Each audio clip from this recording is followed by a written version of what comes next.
We are in this historic moment where, of course, we're facing a global pandemic. We're in the wake of these like devastating wildfires and hurricanes, sort of, you know, just making more real the concerning impacts of climate change. What has been on your mind as we're sort of experiencing these rather alarming, you know, conditions on our planet?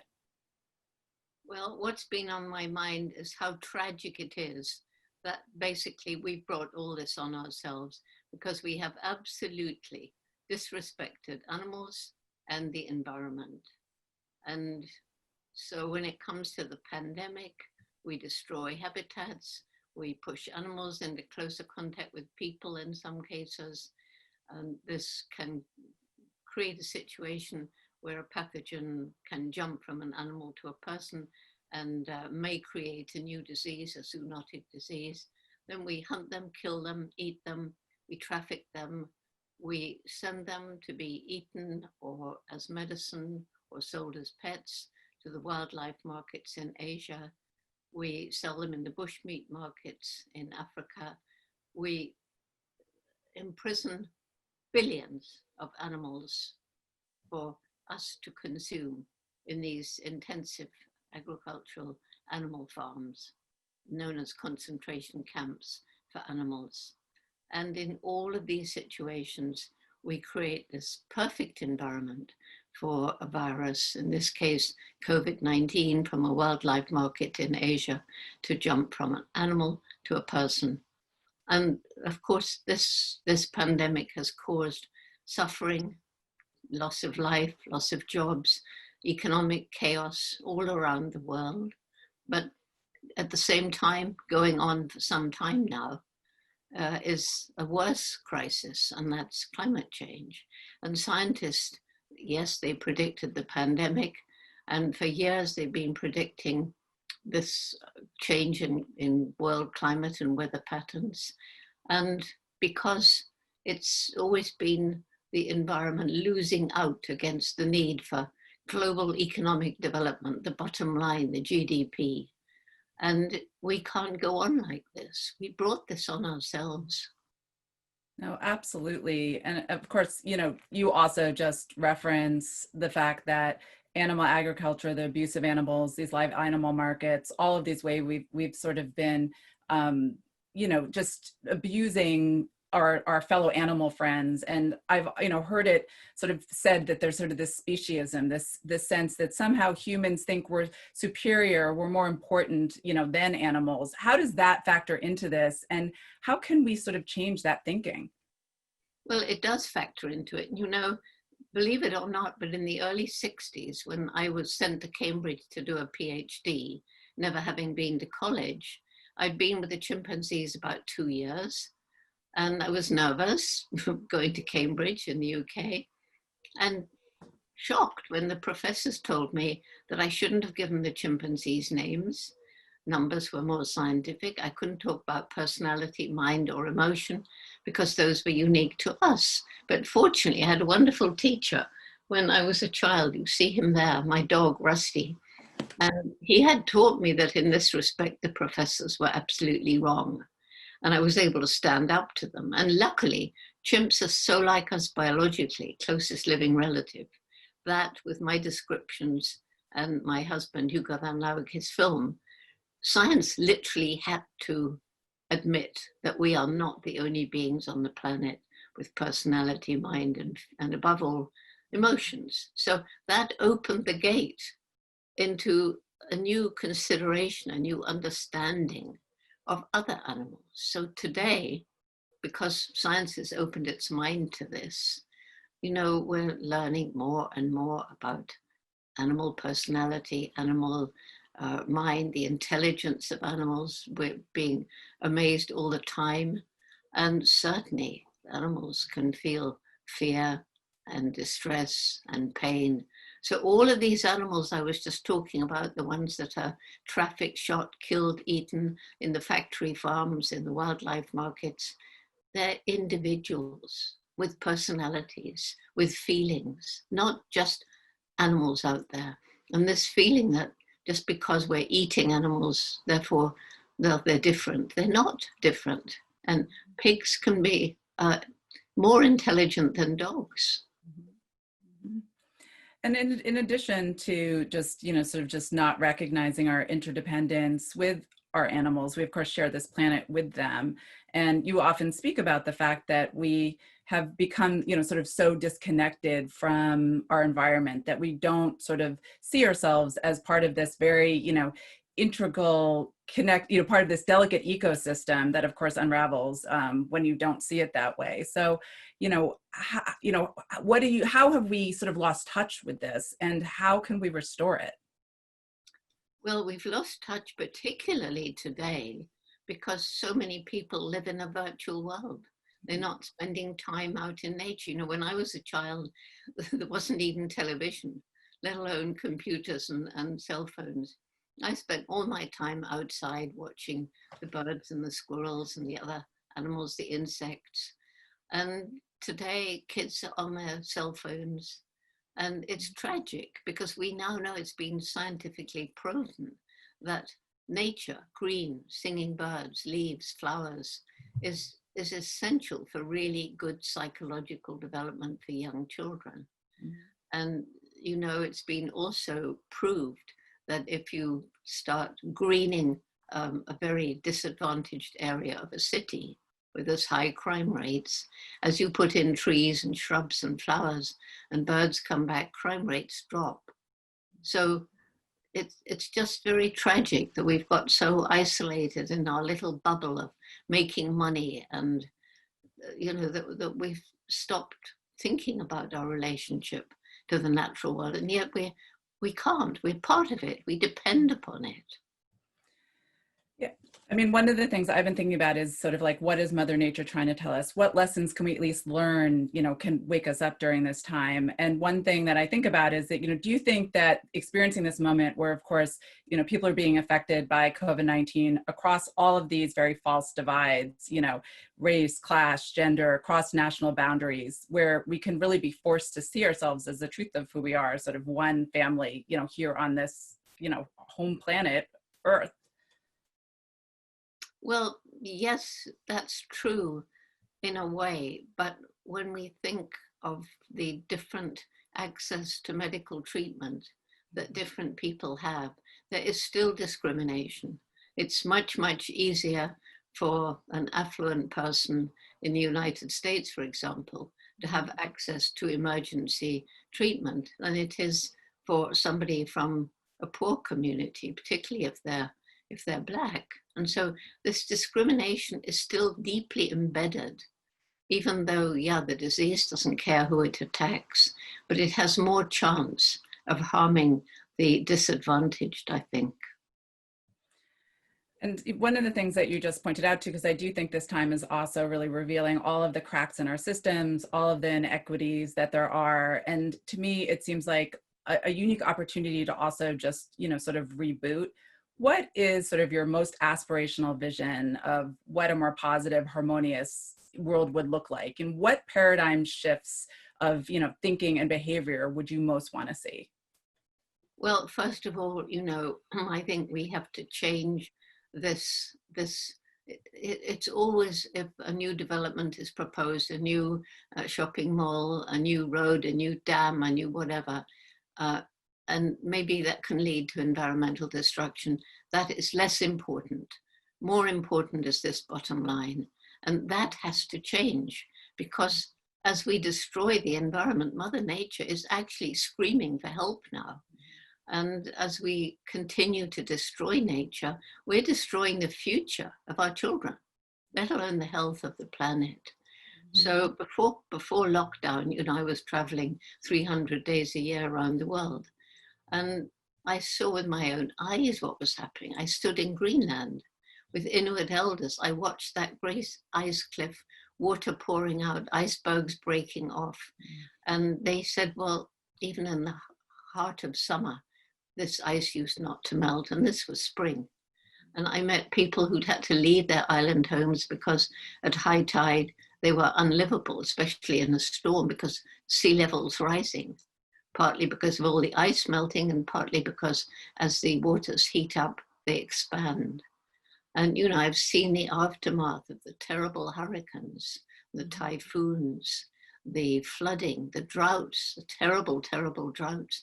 And of course, that is leading to these awful wildfires, which are, you know, I've got so many friends in California and Oregon and Washington State, and also in other parts of Europe where fires have been raging, Australia last year. And for the first time ever, there have been fires in the Arctic Circle. You know, so, and, you know, one of the big problems, which is, it's beginning to be understood, is that we really need to move towards a plant-based diet. And there will always be people eating some meat. And in some places where the land is unsuitable for agriculture, people only can live by having goats and creatures that can change grass into something that they can eat. But, you know, by and large, as these billions of animals have to be fed, huge areas are cleared to grow the grain, then lots of fossil fuel is used to get the grain to the animals to the abattoir, and the meat to the table.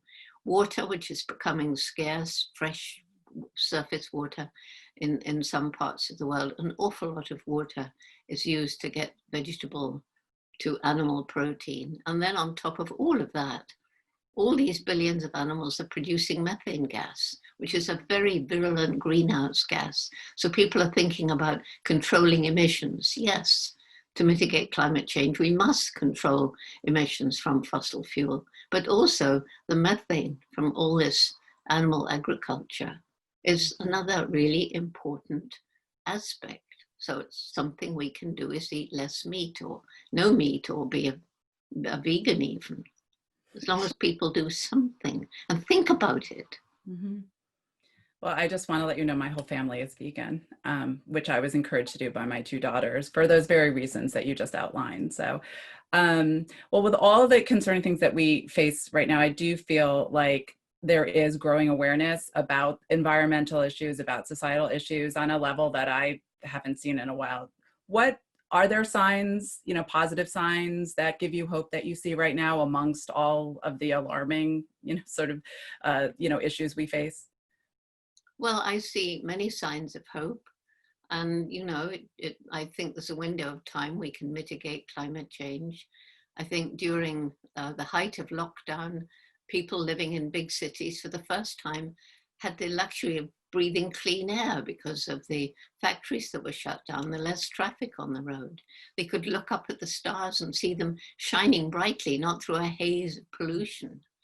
And, you know, hopefully there's a groundswell of people not wanting to go back to the old polluted ways. In some countries, they can't do much about it. In other countries, they can. Mm-hmm. And, you know, I think my greatest hope really lies with youth. You just said you are vegan because of your children. Well, I started this program, Roots and Shoots, back in 1991 in Tanzania with 12 high school students. Message: every one of us makes an impact on the planet every day. Choose wisely, choose ethically. Every group choosing 3 projects, one to help people, one to help animals, one to help the environment. And that program is now in 65 countries. It's got hundreds of thousands of members from kindergarten through university. And they are influencing their parents and grandparents. And once they know the problems, and this program, you know, it lets them choose their projects. They are empowered to take action. We listen to them, their ideas, their voices, and they're changing the world. As we speak, they're changing the world. Well, I'm so happy to be able to tell you that my daughter Lotus is a proud participant and grantee of the Roots and Shoots program. So we're very aware, you know, what is it that you, I guess, most notice about youth activists today? And, you know, I guess, yeah, why is that, you know, so important to you? We often hear that, you know, sort of, you know, children are the future, but, you know, as my daughters always point out, you know, they are the voices of right now. We need to listen to them. You know, for many years, there wasn't this awareness about what we're doing to the planet. I mean, when I began studying chimps in 1960, the forests were still stretching right across Africa. Gombe was part of those forests. And we hadn't caused the amount of damage to cause the kind of effects that we're seeing now. But gradually, Roots and Shoots and other programs like it, it's being taught in more schools about the environment. So children are becoming aware. They weren't aware before. They weren't told anything about it. But now they're aware. And once we give them the opportunity to choose what to do, or they even demand it. You know, I know many parents say, well, I have to recycle because of my kids. I have to pick up litter because of my kids. I have to do this, that, and the other because of my kids. So they're rising to the challenge because they have the understanding of the problems which children before did not have. Yeah, absolutely. I 100% agree with you. Part of Lotus's project is to write these children's books to educate other children about the environment and wildlife. You just mentioned, you know, your trips to Gombe, and of course, you and I spoke 10 years ago on the 50th anniversary of your arrival in Gombe, Tanzania, when you began your, you know, groundbreaking research on chimpanzees. How has, you know, how do you feel about that anniversary, and how has your thinking, you know, and work evolved since then? Well, this year is the 60th anniversary. You know, we're learning more and more about the chimpanzees. And the great thing is because it's been so long, we're on to the beginning of the 4th generation. So you can actually look at the effect of different kinds of maternal behavior. We now know who the fathers are because we can analyze DNA from fecal samples. So we can look at the personality of the father as well as the mother. Though how, if the young ones know who the father is, I don't see how they can, but there's some evidence that they seem to be attracted to those males who are their fathers, but we have no idea how. And the work has evolved into, first of all, bringing in some of the high-tech, you know, to bring in DNA sampling, for example. And then I think the biggest change is the reason I left Gombe in 86 is because I realized that right across Africa, chimpanzees and forests were disappearing. And I felt I had to try and do something. And I went to 6 different range sites to learn more about what was happening to the chimpanzees, what their problems were. I learned a lot about it. But I also learned about the plight of so many people living in and around chimpanzee habitat. And that all came to a head when I flew over the tiny 35 square kilometer Gombe National Park, which had been part of this great forest.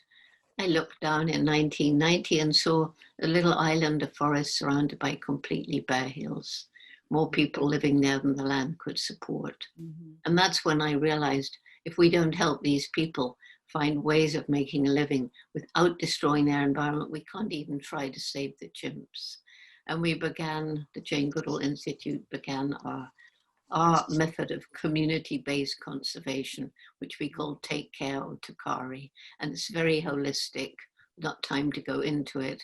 But basically what began in the 12 villages around Gombe is now in all 104 throughout the chimp range in Tanzania. And it's empowering the local people and giving them the tools, like using smartphones to monitor the health of their village forest reserves. And they become our partners in conservation. And so the forests have come back onto those bare hills. People are finding ways of living more in harmony with nature. And that program has expanded to 6 other African countries. So, you know, if there was time to go into it, it's a really fascinating program, but I think it's on janegoodall.org. Absolutely. I would encourage everybody to check out the amazing groundbreaking work of all the programs of the Jane Goodall Institute. And in addition to the 60th anniversary of your visit to Gombe, Tanzania, it's also the anniversary this year, the centennial of the 19th Amendment, of winning the women's right to vote, which of course, took many decades for all women to receive that same right. But just to pause, and you as a female trailblazer, how do you view the progress that women have made or have not made towards gender equality?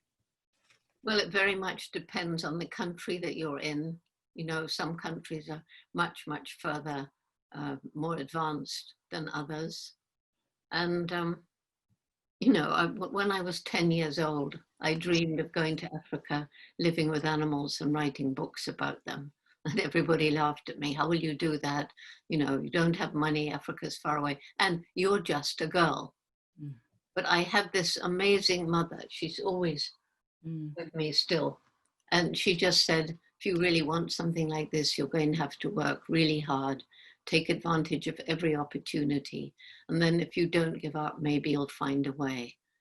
And that's the message I take to young people, particularly girls, particularly in disadvantaged communities around the world.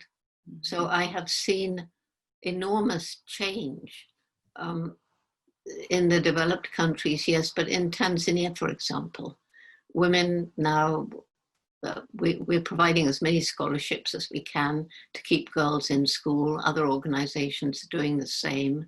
And women are staying for secondary education, some going to university. And so it really has changed a lot. There's women in high up places in government. And in other countries, it's beginning to be more equitable. I always loved this indigenous person from Latin America. He was a chief, and he told me his tribe was like an eagle. And he said, one wing's male and the other wing is female, and only when they're equal will the tribe fly high. And I love that. That's what we should aim for, equality, because when the women's movement first began, the women who got to the top did so by using the characteristics of males, really aggressive and dominating and strident and forceful. But men and women have different qualities, and we need the slightly softer approach of women, which I think has come through evolution, because what was our job in evolution was to raise children. And to be successful in that, you have to be understanding and compassionate and, listen to them and learn to understand the needs of a little baby before it can talk. And you need to be able to kind of mitigate the quarrels within a family. So we need the two qualities. They're both important. Absolutely. I 100% agree with that. And it reminds me of something that you said to me when we spoke 10 years ago, when you were also talking about how you felt we've lost wisdom. And so the problems that we face when we sort of disconnect our head from our hearts. What hope do you have, or what signs do you see that, humanity's consciousness can and will evolve? Well, I see changing attitudes around the world. There's been huge advances in many, many countries in legislation as it relates to animal welfare, things that you wouldn't have dreamed could possibly happen 10 years ago. I mean, just last week in China was the very first prosecution of the owner of a dog who abandoned it. I don't know if it was a he or a she dog. That you wouldn't have believed 20 years ago. And this legislation in South Korea about breeding dogs to eat. And in the United States, there's a lot of bills being proposed. Whether they go through or not is another matter. But, requiring stiffer sentences for cruelty to animals, and then understanding that animals are not on this planet for us to use and abuse, and that we need to be able to live in harmony with them. Otherwise, it was Mahatma Gandhi who said, you can judge a nation by the way it treats its animals. And I think many nations, if they were, measured by that standard, they wouldn't score very high right now. Mm-hmm. Now, one of the things, I feel like with all of the many mounting problems that we face, it's very easy for one person to feel like nothing that they can possibly do can make a dent or make a difference. What advice or encouragement would you offer? Well, one thing we're hearing all the time is think globally, act locally, but turn it around, because quite honestly, if you read the newspapers or watch the news uh, and around the world, you can't help but feel depressed. It is depressing. There's an awful lot of really bad things happening, politically, socially, and environmentally. But instead of just feeling helpless and hopeless, which is what happens, say, well, I'm here and now in this place. There's a dirty stream. I can get together with my friends. We can clean that stream up. And then the water that goes into the river will be clean. And then, well, yes, and I know there's other groups cleaning other streams. That river is going to get cleaner and cleaner. And there are groups of people fighting the plastic pollution, trying to stop the plastic getting into the rivers. And by the time the rivers are clean, that will help the pollution in the ocean. And the projects that you can do locally, you can go and volunteer in a shelter. You can volunteer in a soup kitchen. You can raise money to help the children there's 200,000 malnourished children in Puerto Rico as a result of Hurricane Maria all those years ago. And all that President Trump did at the time was to go and throw out paper towels. And now some money's gone to them that should have gone 3 years ago. But, so there's an awful lot of things that we can do locally, and it makes you feel good. You've succeeded in something, you've done something, you can see the results of it. Mm-hmm. And then when you know that there's other people just like you doing the same thing, then what you're doing is multiplied and multiplied and multiplied and changing the world. And then you have hope. Yeah, absolutely. In these intense times, and these are particularly intense times, especially when you're someone like yourself who feels so called to spread your message and be out there facilitating change, how do you practice self-care? How do you keep yourself sort of centered, and energized and positive in all of this? I think, it could offer, I think we're all looking for guidance on that right now. Well, I do try to live in the moment. I'm, from the beginning of the pandemic, I've been in lockdown, basically. I luckily was caught here in the UK in the house. This is the house I grew up in. Books behind me, many of them I had as a child. And out of the window, there's the tree up which I used to spend time as a child. And over there, 2 streets down, the hotel where I worked as a waitress to raise the money to go out to Africa in the first place. And so when I first was grounded here, I was frustrated and angry. But then I thought, well, that's no good. So with the team, the Jane Goodall Institute team, like Sean, who's listening to us, and Dan DuPont, and Mary Lewis, and others too, we created Virtual Jane. Mm. And Virtual Jane sits here in this, it's a tiny little room. I can't show it to you, but it's very small. It's also my bedroom. And I sit here and I can reach out to people around the world and I get messages back. That helps me to keep going, because it's much, much more exhausting than it was traveling 300 days a year. Just sitting here, I don't have the fun of meeting my friends and having nice evenings with them and maybe going out into some new piece of environment and meeting people's dogs and all that kind of thing. So it's just focused on what you're doing and getting feedback that it's working. I've had the opportunity, the other day I said in one interview like this, I've had the chance of sending a message to hundreds of thousands more people. And I was severely ticked off by our Vice President of Communications, Dan DuPont. He said, no, Jane, you're not to say that. You're reaching millions more people. Well, so I'm reaching millions more people in many more countries than I could have if I'd just been doing the tour. So it's not the same, And the hardest thing for me, I have to give talks. And when you give a talk in an auditorium, there's a lot of energy out there. And there's maybe thousands of people, and they're listening to you, and they're laughing at jokes, and they're applauding. And, you know, it's live. It feeds me. It gives energy to me. Now I've got to try and imagine that. And I'm looking at a little green speck of light that's the camera, and trying to create energy from that. That's why I'm always very happy when people write and say, well, I was very inspired by your talk. And I think, phew, thank goodness for that, because it's really difficult. Well, I should let you know, because I told a lot of people that I was speaking with you, and how many people are beaming you so much gratitude and supportive energy, and for all that you do.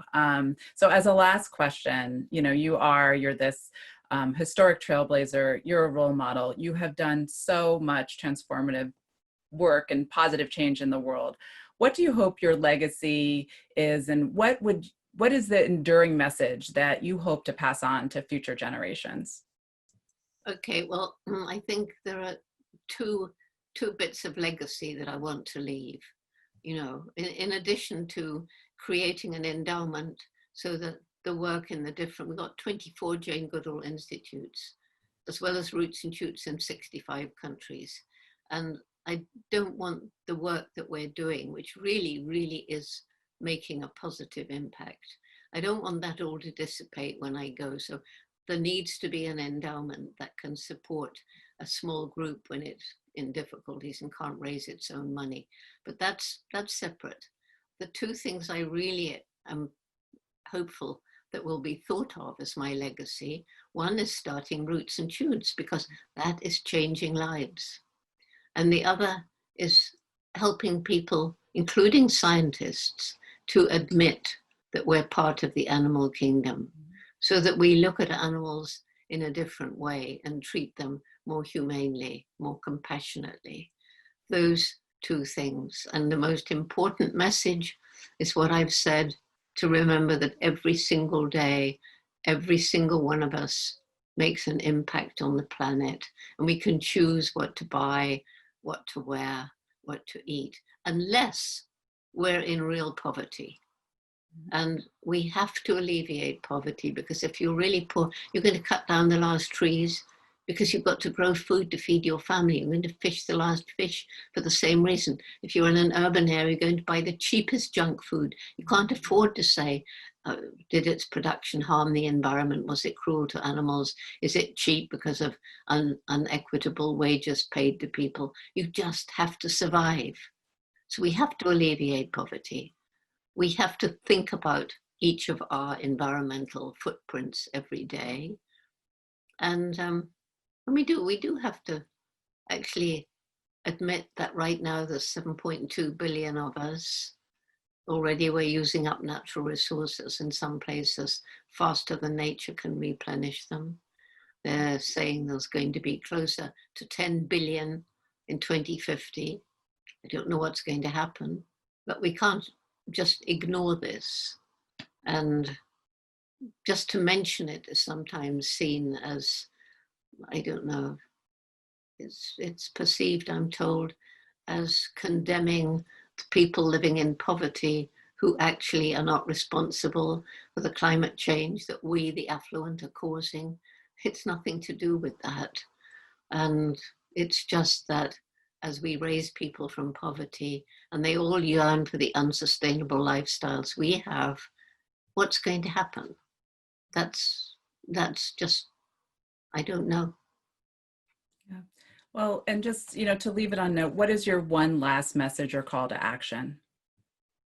To think about what you do every day and to make ethical, compassionate choices in what you eat, what you buy, what you wear, and just realize that it's not you alone. Together, collectively, we are making a difference. And there is a window of time, but we've got to get together and take action now. Well, thank you so much, Jane. Thank you for all of the work that you do, all of your wisdom. We need it now more than ever. And, we just sending good thoughts and just in huge gratitude for your amazing trailblazing work, which is making a difference. Thank you for taking the time to talk to me today. Thank you. And say hello to your children for me. I most definitely will. I know that they appreciate being part of Roots and Shoots because they understand that that is part of your legacy. So huge gratitude. Thank you. Thank you. Thank you very much. Okay. Take care.